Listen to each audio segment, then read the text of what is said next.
All right. Hello, viewers out there. You're welcome to Entertainment Circle, reaching from Leadership TV. My name is Affa Acho, and in the studio with me today, I have Khadija, Yusra, Sanusi. Khadija, you're welcome to Entertainment Circle. Thank you for having me.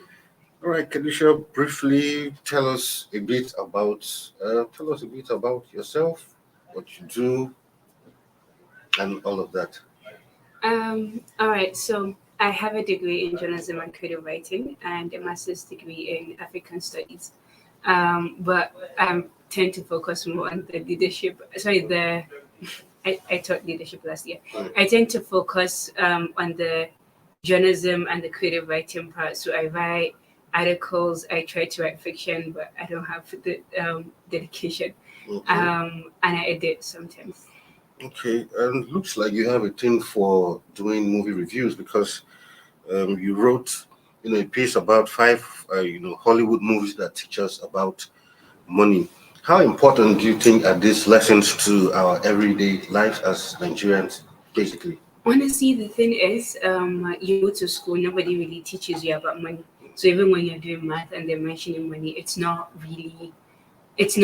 teaching you calculations and all of that, but they're not teaching you how to handle money, saving, investment, going to debt, what to do with your money, what to save, all of that. They don't teach you. And I watch a lot of movies. I love Netflix. Okay. So I find that sometimes when I watch a Nollywood movie or any movie in general, I tend to pick up one or two things from them. So for the Nollywood piece, I just realized when I watched Smart Money Woman that, oh my God, I learned so much about money from this. But I also learned so much when I watched Cheap Daddy. And then when I watched Concert, I was just like, oh my God, Yeah. I keep learning about money from these movies. I should write to people so people can go through the movies and watch it and pick up one or two things like I did. All right, so especially, I read it in Kwam's Money, for instance, there's a point where he got a swindle and all of that. I'm sure a lot of Nigerians should be able to relate, especially we all know what happened to a lot of Nigerians with MMM and a lot of pyramid schemes.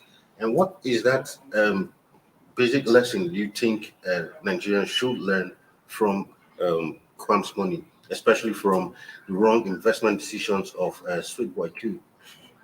I don't know why he calls himself that. Mm, But Kwame is a very interesting character, which is like all of Falso's characters, to be honest.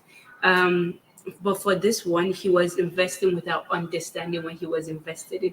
He was just hearing all these random words like, oh my God, this exclusive, it's Gabon, it's not even Nigerian.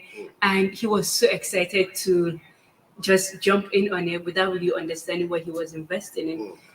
So I think the lesson I got from this movie that I would want viewers to learn as well is just understand what you're invested in and be smart about it. So if you find out this really good investment deal that seems interesting and you want to, learn more about it, or you think you want to invest in it, talk to somebody that knows about investment, somebody that's knowledgeable. So you're getting advice from a professional and you're not just doing it on a whim. yeah. And decisions like that don't just happen in a second. You go home, you think about it, and then you come back and then you make that decision, which is something Kwam did. Yeah.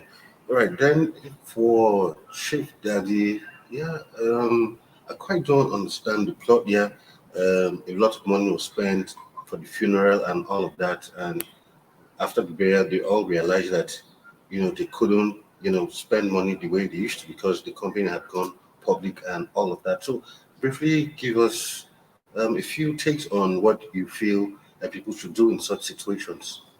So the thing with Chief Daddy is there was this man that was flamboyant and very generous, and he gave money to everybody around him so much that they didn't feel the need to go find themselves jobs. They didn't feel the need to find some side hustle or whatever. It's just there's the Chief Daddy's money. Everybody was benefiting from that, and that's very dangerous because when Chief Daddy died, now where is the money? There was no money, there was no source of income you can just go to. And there was the whole IPO at the end of the movie, so they couldn't actually get the money that he left to them immediately. So that was another problem all on its own. There's actually a sequel to that. I haven't watched it, but I think the lesson I want people to learn from that is two. One, you can't have one source of income, and two, your source of income can't be another person. It has to be something. So, what are you talented in? What are you interested in, and how can you use that talent, that interest, that passion to make money and to just live on it? Right. So, is this your first, like, call it an attempt at movie reviews? No, I don't think so. Okay. I've written over 50 articles, so I'm sure I know I've written about movies. It doesn't come to mind. But my next article is about K drama, so that's exciting. What? Sorry, I didn't get K drama, Korean movies and shows. Oh, okay. That Like which one in particular? What? I knew a lot of Nigerians are into K dramas. Yeah, that's what I found. Yeah. So, what's really the attraction for K dramas, really? My two sisters are obsessed with it, and I can't stay with them without picking up one or two things. So just because of that, I find that a lot of Nigerians are actually interested in K dramas and want to watch it and want to talk about the shows, and they're just so excited. So I wrote about the 5K dramas that people just The love. most popular ones. Not most popular ones per se, but the ones that I find that everybody wants to talk about. So I interviewed people for it, and yeah, it's looking good. So gradually, do you think K dramas are gradually replacing the Telemundos, the telenovelas, and all of that? I honestly feel that they are. But to be honest, Telemundo it was never as big in Nigeria as Bollywood was. So I think the biggest challenge is to replace Bollywood, and I think it's on its way there.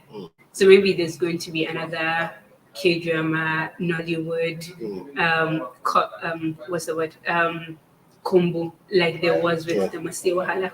But for Telemundo, what some people have, complained about in the past, since it seems to be very predictable.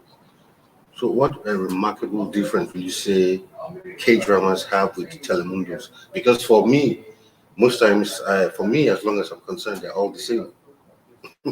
Fair enough.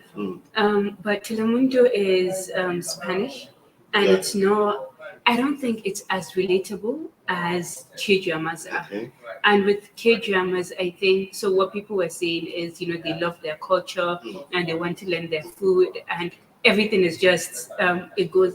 But I don't think Telemundo had that effect on people in Nigeria. I don't know.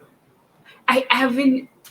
Okay, let me say in my circle, I haven't seen that obsession with Telemundo as I'm seeing with K dramas.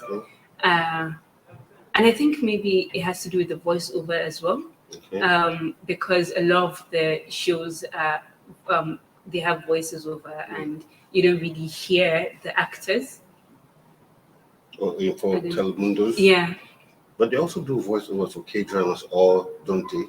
They do? I don't know. I don't think so. Then K dramas on Netflix definitely don't have that. Everybody just watches it in Korean and reads subtitles. Right. So when should we be expecting your next review? Well, this is done. I actually just finished it before coming here, so maybe next week. All right. So viewers, okay. Sorry, we have a comment from followers on Facebook, and the question is, what did you learn about money management from the movies? Honestly, Smart Money Woman taught me so many things. It taught me about investment. It taught me about saving. It taught me about also giving, because because the protagonist's mother was always giving money to people, and at the end of the day, no, she wasn't, even to her own detriment. And I find that like sometimes I tend to do that. So I'm learning to be cautious and be smarter with money. All right, another question quickly before I go says, what major mistakes do you think people are making about personal finance?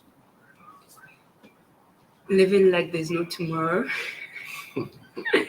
um because you have money in your account, you think, you know what, I can spend it. But having money in your account, having X amount of money in your account doesn't mean you can spend X amount of money. But um sometimes they say live like today's your last day. So yeah, doesn't but that contradict living like there's no tomorrow? yeah, but then how do you want to live it out? Because things happen, emergencies happen. So in Smart Money Woman, there was a scene where her mother's house got burnt. If there was some emergency fund she had kept aside, she could have just fixed it up in a minute. But now we're looking for, okay, let me call this son, let me call this person. Okay, who can help? How much can you guys contribute? It's unnecessary. So um, I think from all the movies, what I learned is having a certain amount of money in your account doesn't mean you should use all the money in your account. All right. Another question. Say, find this interesting, but I don't think Chief Daddy is a movie that teaches about being smart with money. Do you share in that Honestly, opinion? honestly, the thing is, learning what not to do is also knowledge. So, Okay. again, Smart Money Woman, straight up tells you this is what you should do, this is what you shouldn't do, all of that.